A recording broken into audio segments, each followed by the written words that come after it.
from Emer, Maguire.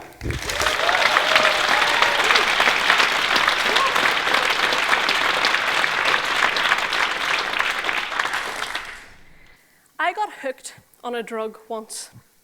It created an altered chemical state in my brain that I haven't recovered from since. It made me do crazy things, but I had no control. I was addicted. My drug? Love. As a recovering addict, I now know there are 3 distinct stages of love. Join me on my journey of madness. We begin at stage 1, lust. At puberty, 2 sex hormones become active in the body, estrogen and testosterone. And from then on in, we are constantly on the prowl for someone to reproduce with. How do we entice them? We flirt. Some of us better than others. Flirting ignites an animalistic part of the human brain, giving us 2 choices, approach or retreat. That hottie in the front row? Approach. The guy you think you recognize from Crime Watch? Retreat. Now, I've used all my best moves and you were desperate enough to fall for them. Come with me to stage 2, romantic attraction. People associate love with the heart, but the real magic happens in the brain. Using a big scanner, scientists were able to see the parts of the brain that light up when people are madly in love. And I happen to have the results right here. The first area is the caudate nucleus. It helps us expect and detect rewards, in this case, love. The second area is the ventral tegmental area. This is a chemical making factory, our own personal Cupid shooting arrows laced with love drugs into our vulnerable brain.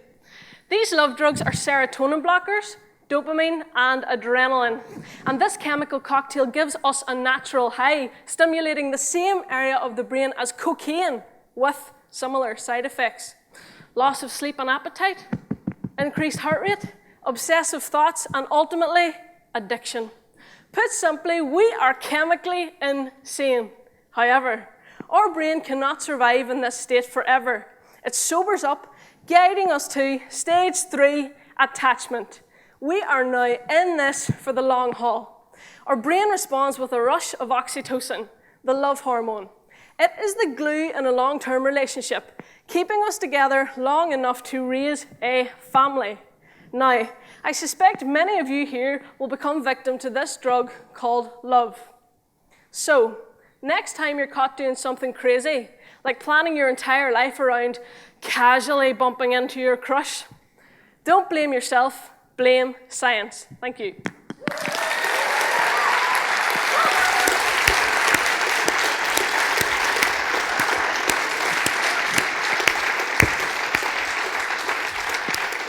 There's been a lot to love tonight, and more the merrier. The final finalist, the final set of questions.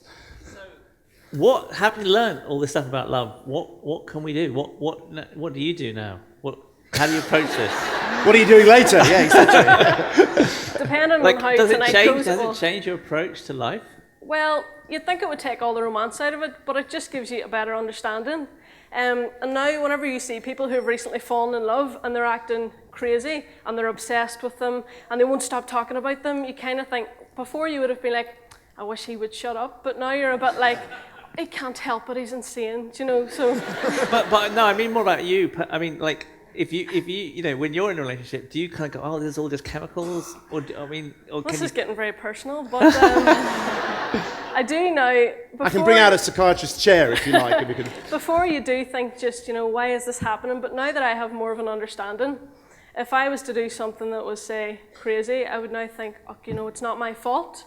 Or, if I really liked someone, and I would say to them, this isn't me, this is just my brain. So it helps you kind of understand, and it helps you understand how to control these things as well. So it has been very helpful. But isn't love supposed to be blind as well? Don't you forget all this stuff at the height of passion as well? So however much you've researched it, it doesn't really help. Yeah, it is supposed to be blind. Everyone is supposed to have a love map of their ideal person growing up, but then they'll see someone and they won't really match it, and they'll kind of look over things that they don't like. So they might say, well, he might not be the best looking, but I think he's really attractive, or he might only have one tooth, but I think he's really hot, you know, so And is there science behind that? there is science behind that. It's more the psychology of you being able to overlook someone's, you know, less attractive features, because you're thinking the amount of genetic material that they have that is good outweighs the bad. Yeah. Thank you. Have they found the hormone for the sort of simmering resentment after 20 years of marriage?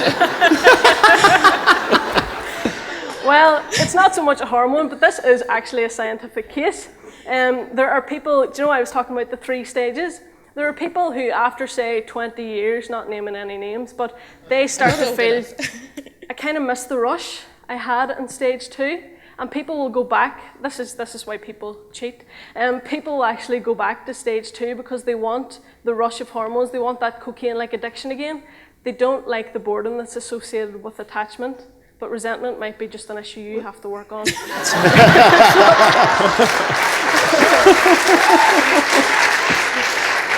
To that end, actually, because it's funny, this is something I talk a lot about at festivals and things, and many people are now starting to ask me about the kind of biological basis of the 7-year itch.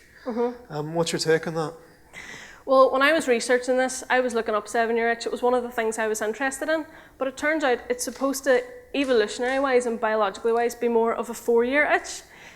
Because when I said, you know, people are stuck together through the love hormone long enough to raise a family, in evolution, our ancestors, they needed to hang around long enough to raise a child through infancy, you know, when they're really needy, and wake up until they're about 4, and then they could move on and have another child with whoever they wanted.